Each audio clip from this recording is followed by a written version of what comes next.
Okay, अस्सलाम वालेकुम class. कैसे हैं आप सारे? ठीक है। ओके जी, हमारा सारा इसका जा रहा है। हमने कोर्स कवर कर लिया है। बाकी जो थी अब आई वांटेड टू मतलब कि आपको ये जो है ना एंटीबॉडी के बारे में बताना चाहता था। ठीक है। आपके कोर्स से इतना रिलेटेड नहीं है, ठीक है, लेकिन आपका ऑब्वियसली जो है ना टॉपिक है क्लासिफिकेशन ऑफ एंटीबॉडीज़। ठीक है। तो मुझे ये भी कोई आइडिया नहीं है कि आपसे पूछ नहीं सकता कि कैसे आपने ये पहले एंटीबॉडी के बारे में पढ़ा भी हुआ है कि नहीं पढ़ा हुआ। ठीक है। और सिर्फ मैं आपको सिंपल चीज़ें बताना चाहता हूँ। ठीक है। एक जनरल चीज़ें आपको you should know what antibody structure is, क्योंकि हम बार बार पढ़ते हैं FC पोर्शन। ठीक है। Light chain, heavy chain. ठीक है। एंटीबॉडी का टेट्रामर, डाइमर और ये चीज़ें। ठीक है। हम पढ़ते हैं, हमारे पास कुछ ऐसी टर्म्स आती हैं लेकिन हमें उनका आइडिया नहीं होता। ठीक है। मैं आप चाहता हूँ कि एटलीस्ट आपको जब एंटीबॉडी आपके आपके माइंड में जब आप एंटीबॉडी का वर्ड पढ़ें तो आपके माइंड में एंटीबॉडी का स्ट्रक्चर आए और आपको एटलीस्ट पता हो कि कौन सा पोर्शन क्या कर रहा है। ठीक हो गया। बाकी वो सारे हमने WBCs एंटीबॉडीज वगैरह के वो किस तरह बनाते, बी सेल, प्लाज्मा सेल्स के बारे में पढ़ चुके हैं। अब एंटीबॉडी के बारे में आपको मैं क्या बताना चाहता हूँ। फर्स्ट जो है ना हम बात करते हैं स्ट्रक्चर पे। ठीक है। ये ओवरऑल स्ट्रक्चर होता है एंटीबॉडी का। ठीक है। अब इसमें क्या चीज़ होती है, फर्स्ट इसके दो रीजन देखते हैं। ठीक है। एक ये रीजन है, ठीक है, ये वाला पोर्शन। ठीक है। ऐसे समझे कि जैसे एक वाई है और इसका जो नीचे वाला लिम्ब है ना, ठीक है, ये वो है। ठीक है। और ये फिक्स्ड होता है। ठीक है। और इसके ऊपर ऐसे दो रोटेटिंग, ठीक है, ये हिंज होती है। ठीक है। ऐसे स्ट्रक्चर दो रोटेटिंग होते हैं, ये ऐसे रोटेट भी कर सकते हैं। ठीक है। आगे पीछे हो जाते हैं। और ये इसको कहते हैं हम FAB, फैब रीजन। ठीक है। Fab region and this is FC region. First आपको इन दोनों का आइडिया होना चाहिए कि what is FC portion and what is Fab portion. ठीक है। आप बार बार पढ़ते होंगे कि FC रिसेप्टर, ये रिसेप्टर, वो रिसेप्टर। ठीक है। उससे FC से मतलब है ये। ठीक है। अब इसने आपको किस तरह से याद रखना है। ठीक है। फर्स्ट FAB का तो बहुत ईजी है। AB का मतलब है एंटीजन बाइंडिंग रीजन। ठीक है। फैब फ्रेगमेंट है and this is anti binding fragment. ठीक है। जो है ना इधर एंटीजन बाइंडिंग है, सॉरी एंटीबॉडी कह रहा था, एंटीजन बाइंडिंग। ठीक है। एंटीजन जो बाइंड करता है आगे हमेशा इधर बाइंड करता है, ये इधर इसमें आके इसको लग जाता है, इधर जिस तरह ये लगा हुआ है। ठीक है। और फिर जो होता है FC पोर्शन, इसको होता है कांस्टेंट कह सकते हैं। ये पोर्शन सारी जो एंटीबॉडीज है उसमें ये कांस्टेंट रहेगा। ठीक है। जिस तरह IgM है ना, सारी IgM में यही एक पोर्शन इस तरह ही रहेगा। ठीक है। लेकिन one IgM is different than another IgM। ठीक है।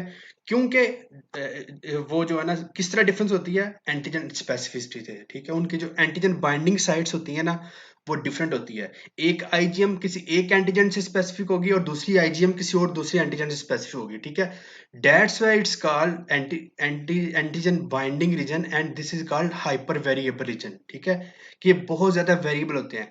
ये एक IgM आप लेंगे उसमें बाकी सारी चीजें सेम होंगी लेकिन ये चीज डिफरेंट होंगी उसमें, क्योंकि इन्होंने एंटीजन एंटीजन को डिटेक्ट करना होता है। ठीक, ये चीज याद आ गई आपकी। ठीक है। फैब पोर्शन रीजन क्या डिटरमाइन करता है, आइडियोटाइप। ठीक है। आइडियोटाइप के बस ये मतलब होता है कि वन एंटीजेनिक स्पेसिफिक। ठीक है। कि हर एक B सेल्स के लिहाज से एक एंटीजन जो है ना एंटीजन से स्पेसिफिक होता है। अब जिस तरह फॉर एग्जांपल लेते हैं, हमने आपने पढ़ी होंगी चीज़ें, मतलब कि एंटीबॉडीज पढ़ी होती हैं। ठीक है। डिफरेंट बैक्टीरिया के अगेंस्ट एंटीबॉडीज हैं, डिफरेंट वायरसेस के अगेंस्ट एंटीबॉडी हैं। ठीक है। फिर हम ऊपर वैक्सीनेशन करते हैं। वैक्सीनेशन क्या करते हैं, हम उसको एंटीजन देते हैं, वीक होता है, डेड होता है। ठीक है। वो जो भी वैक्सीन होती है, हेपेटाइटिस B की वैक्सीनेशन ले लेते हैं, उसकी सरफेस एंटीजन लेते हैं, उसके अगेंस्ट एंटीबॉडीज बनती हैं। ठीक है। वो एंटीबॉडीज क्या बनती हैं, क्योंकि वो स्पेसिफिक एंटीजन, ठीक है, वो नॉर्मल प्रोसेस के जरिए MHC मॉलिक्यूल्स के जरिए वो एंटीजन प्रेजेंटिंग सेल्स वो सारा कर के, ठीक है, जो B सेल्स होते हैं वो स्टिमुलेट होके उसी से स्पेसिफिक एंटीजन बना देते हैं। ठीक है। तो बेसिकली ये एक हमारे पास एंटीबॉडी होगी जो स्पेसिफिक होगी हेपेटाइटिस B से, डिफरेंट एंटीबॉडी होगी वो स्पेसिफिक होगी किसी इन्फ्लुएंजा से। ठीक है। इस तरह डिफरेंट जो है ना वो होगी, और उस सब में कौन सी चीज डिफरेंट डिफरेंट होगी, सिर्फ ये वाली चीज। बाकी ये FC पोर्शन सेम रहेगा। ठीक है। ये सेम होने का एक ये भी फायदा होता है कि क्योंकि देखिए जो अगर माइक्रोफेजेस हैं कंप्लीमेंट है, ठीक है, वो तो बॉडी में सेम है, सेम वो डिफरेंट वो एंटीजन के से कोई उनका रिलेशन नहीं होता। ठीक है। उनका काम सिर्फ आके उसको डिटेक्ट करना है, तो वो हमेशा एफसी रिसेप्टर को पिक करते हैं, ठीक है। इसके आगे जोन सा मर्जी एंटीजन लगा हुआ है, उनका कोई उससे लिंक नहीं है, ठीक है।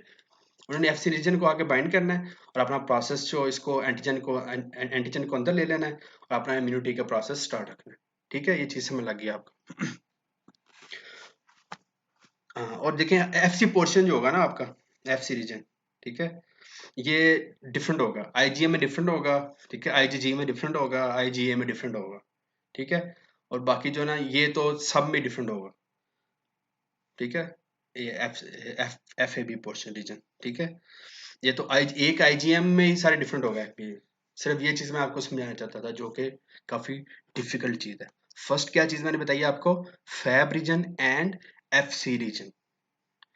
जब आपके माइंड में एफसी की बात हो, एफसी रिसेप्टर, एफसी रीजन, ठीक है, एफसी, इसके अलावा और इसके टर्म्स यूज होती हैं, ठीक है, और भी टर्म्स है, ठीक है, वो यूज होती हैं।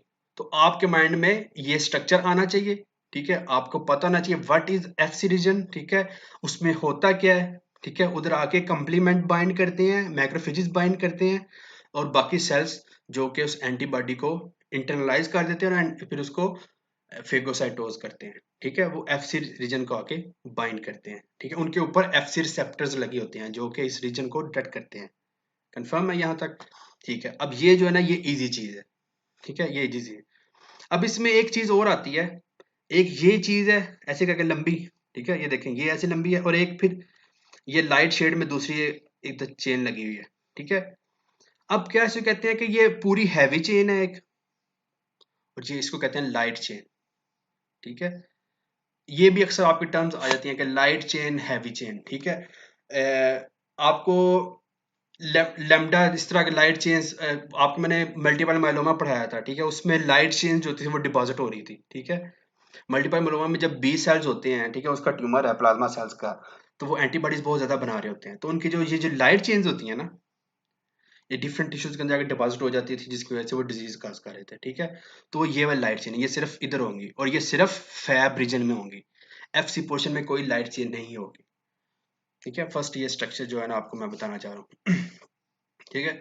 अच्छा, अब बाकी आपको इससे अलावा मैं आपको डिटेल नहीं बताऊंगा, ठीक है। वैसे तो देखो कितनी भी ज्यादा डिटेल लिखी हुई है, ठीक है, वो डिटेल में आपको नहीं बताना चाहता। चलिए एक दफा मैं रीडिंग आपको कर देता हूँ, ठीक है। Fab containing the variable regions, ठीक है, ये वेरिएबल रीजन जो है consist of light and heavy chains, recognize antigens.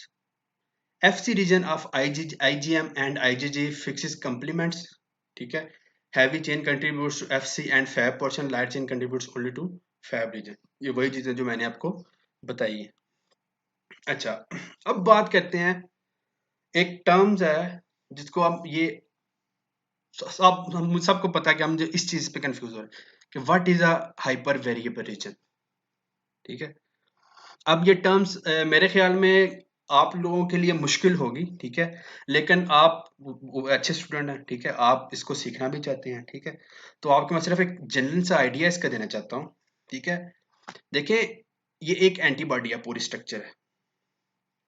ये कैसे पॉसिबल है कि फॉर एवरी अदर एंटीजेंस, कि इस पूरे इन्वायरमेंट में कितने एंटीजेंस होंगे, सोचिए, millions of billions of antigens, ठीक है।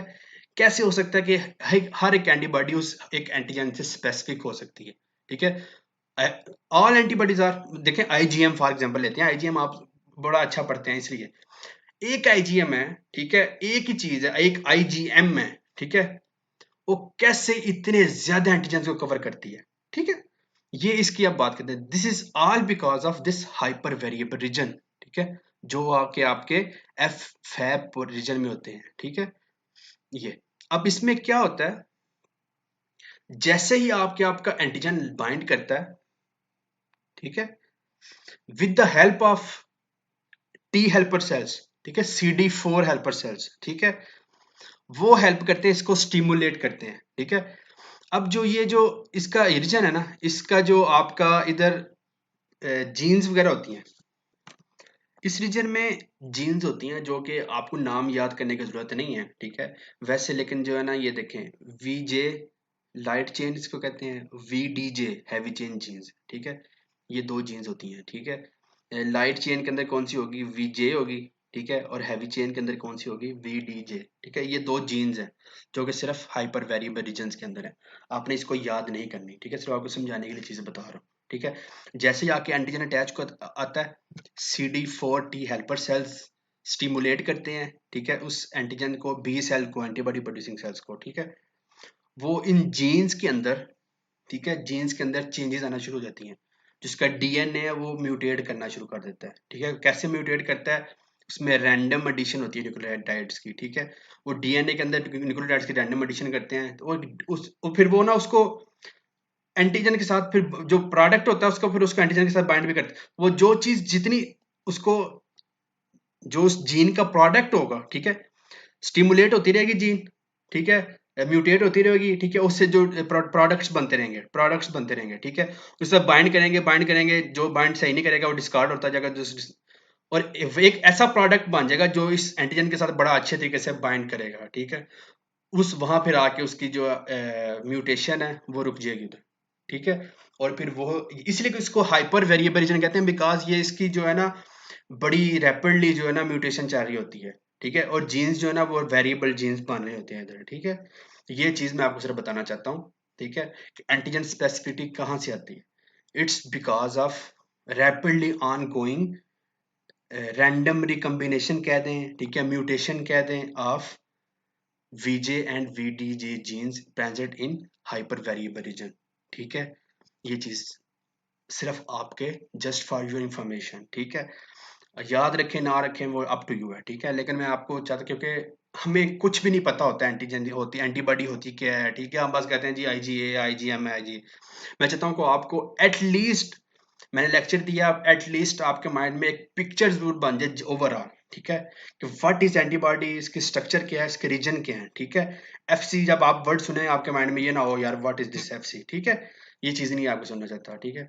तो सिर्फ मैंने आपको सिर्फ इसलिए ये चीज पढ़ाई है, एंटीबॉडी का स्ट्रक्चर आपको पता होना चाहिए, ठीक है। What is hyper variable region, ठीक है, जनरल नॉलेज के लिए। एंटीजन बाइंड कहाँ होता है, मैक्रोफेज कहाँ बाइंड करते हैं, कंप्लीमेंट, देखिए कंप्लीमेंट का रीजन जो होता है वो मोस्टली इस हिंज के करीब होता है, ठीक है, इधर आके बाइंड करते हैं। मैक्रोफेजेस नीचे का नीचे इधर बाइंड करते हैं, ठीक है। ये चीज क्लियर है आपको, बाकी चीजें ये सारे छोड़े हैं, ठीक है। बस ये चीज आपको, और लाइट चेन का और हैवी चेन का भी पता होना चाहिए।